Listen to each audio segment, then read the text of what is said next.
You might be thinking about starting to study pronunciation, and you maybe have never even started, or you've never really been that serious about it. And so, one of the things I need you to understand is I need you to think about your schedule from what time you wake up. So, maybe you wake up at 7 or 8 in the morning, maybe you go to bed at around midnight, and most likely during the day, you do similar things to what you did yesterday or what you did last week.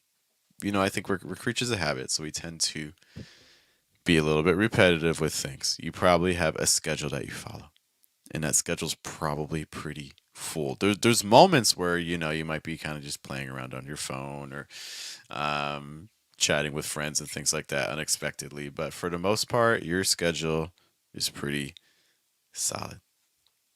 You can let me know if I'm right. And if that's the case, and you're like, you know what, I want to study pronunciation. I was talking with a student yesterday, and the student is like, oh, she wants to get a new job. She's looking for a new job or a promotion, and she thinks English is going to be the thing that kind of helps her out. And so that's why she's getting started with pronunciation because she's like, hey, I need to up my game a little bit, and I think that's going to help me out. But the thing is that her schedule's already full. So when we decide to study pronunciation or when you decide to do any significant change in your life, we have to understand that that means we are making the decision to not do other things because we only have a finite, limited number of hours in a day. And most likely, they're already taken up. Okay, so if we want to start doing something new, then that means we have to get rid of something old, right? So I'll kind of just walk you through the process I was talking about with her. Good morning, guys. Good evening. Good afternoon. Welcome to your daily American English pronunciation show, by the way. Wake up, American. We're here Monday through Friday, typically between 7 to 8 a.m. New York, to make sure that you can get in your 5 to 10 minutes of pronunciation practice for today. And to guide you in this process, there is me. Hello, my name is Jeff. Rise of Breath. It's one of the four keys to a natural sound in American English, including placement, pitch, breath, trying to weaken your consonant sounds, strengthen your vowels. We are joined today by Believe, who's already mentioning some great things, but we usually lack a studying plan or a schedule. We're so disorganized and distracted. We need to plan first and foremost. Yeah, this is why when I first meet with students, like my one-on-one students, this is what we discuss. I need to understand how serious they are about it. Because if they're not serious about it, I say, look, I don't think we're going to be a good fit. It's not going to work out. You're not going to see progress. Because a lot of students are coming to me like her who are not already studying pronunciation and they want to get into it. It's like, okay, so I'll walk you through the conversation we had. So the first thing that she asks is like, well, how much time do you think I should study? Common question I get. And I was like, well, let's talk about what do you think is realistic for you? She's like, well, um, an hour a day. It's a pretty common answer. What's up also to Mad Lib? I was like, okay, cool. There's only 24 hours in a day, though, and most likely your hours are already full. So where is this hour magically coming from?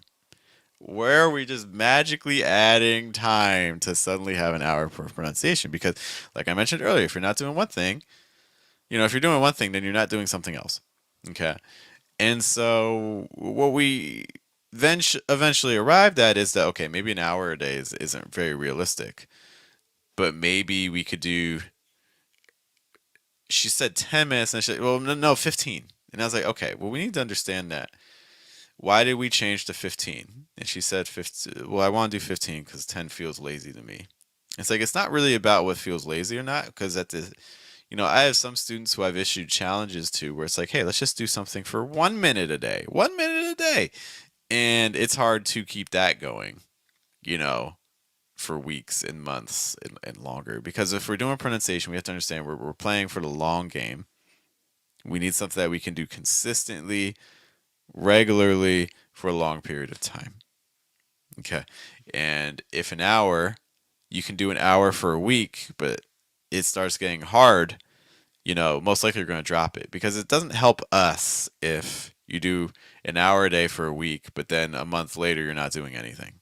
because you're like, oh, it just took too much time. Okay. I would much prefer that you did, 10 minutes a day, but were able to sustain that, for 5 months, 10 months, a year, than an hour a day for like 2 weeks. That's just me. I like the low, consistent number though. Okay. And so I was able, we decided, hey, you know what? Start with 10. And if 10, after 10 minutes, you feel like you can still go, then do more. If you can do more than 10, do it. Okay, but start with 10. The minimum is 10. And whatever else you get is a bonus. Okay. And so the next question then is, okay, so where are we getting these 10 minutes from? Okay, so she talked me through her schedule, and we arrived at, okay, I can do this when I commute. She's on the subway, so she's like, all right, I can do this when I'm on my commute to work.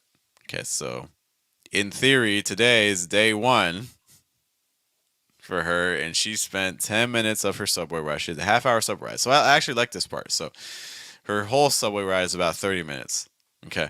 But she's like, I can do 10 minutes from my subway ride. I like that because a lot of students, they're, I think, get a little ambitious and like, I'm going to do the whole subway ride. And it's like, well, let's maybe give you some downtime to, like, check your email, check your phone, send messages, things like that, not get too obsessive. Do what is something that is realistic and sustainable. This is the big thing. Do what is reasonable and sustainable for you.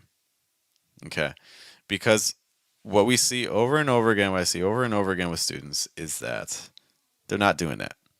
Okay. They're not going for the incremental improvement as Believe says here. They're going for the dramatic, again, hour, 2 hour, 5 hour, like punches, And maybe there are days when you can do that, but I would say always aim for the minimum. Always aim for the minimum of what you can do. And then whatever else you can do, aim for the minimum, strive for the maximum, right? So at least be like, okay, I showed up for my minimum, and then after that, I can try to do more. Matt Lev is saying 1, 2, 3 minutes is enough. And, this sort of mindset is really behind a lot of the programming that I do to try to make sure that students get access to at least a little bit of pronunciation practice every day. If you don't want to hear about those things, feel free to, you can just turn off the stream. But if you are at least a little bit interested in hearing about it, a couple things that we do to keep students active every day. Well, first thing is for free, we have the stream, right? We have the stream to kind of get people thinking about pronunciation for a couple minutes a day in the morning if they wake up with me, okay, or whatever time it is where you are. Okay. In addition to that, we have a group on Telegram where every day I post a challenge and people can reply with their own audio and get feedback from me. That's 2-3 minutes. That's 2-3 minutes of hearing yourself and hearing me and my feedback and trying to make adjustments, especially if you send new audios to correct yourself. That's one of the reasons why I made the Telegram group, because it's like I think people need access to a daily. I think people are looking for a significant change in pronunciation and don't know how to get it. And I think that daily practice is the key. So that's why I created the Telegram group. But then one other thing for people who are even more dedicated to pronunciation, well, that's why we have a Mission English program. It's our small group coaching program where we meet 3 times a day for 30 minutes. That's why I made this. I made it for different time zones. So, we have a 9:30 New York class, we have a 1:30 p.m. New York class, and then we have a 7:30 New York class. And we do that to try to hit people at different time zones. So every day you have an opportunity to get more classes and things like that, So we have all different, trying to hit people at different points, because this is the key. How can I help you be consistent? How can I help you get the pronunciation that you want? Well, I think the best way I can do that is not necessarily the techniques and things, but just the consistency to attention. Okay. I do just want to make one final quick note about the Mission English group. You may have seen a post I made that currently Mission English is $40 for the month, and for that you get 40 classes. Okay, that's at least. Usually it's way more than that. Usually it's closer to 50, because we're meeting so often. We're meeting 3 times a day, Monday through Friday.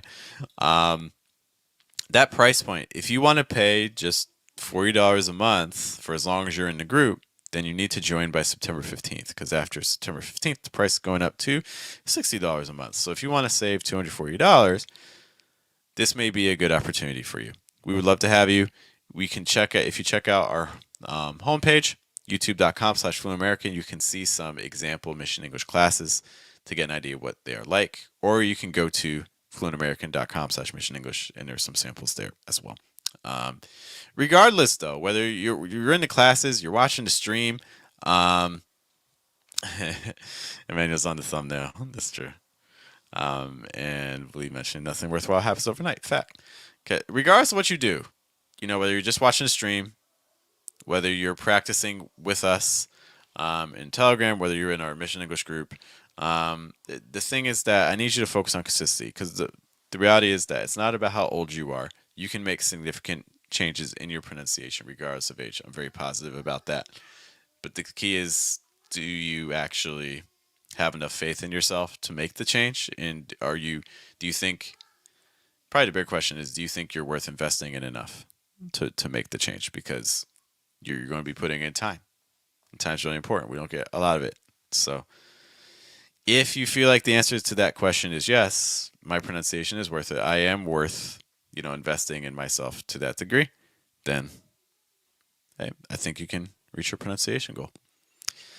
With that, guys, I will see you all later. Hope you have a good day, have a good night, and a good afternoon. Once more, my name is Jeff. It rhymes with breath. That's one of the 4 keys to a natural sound in American English: placement, pitch, breath. Try and weaken your consonant sound, strengthen your vowels. I will see you all later. I hope you have a good day, have a good night, and a good afternoon.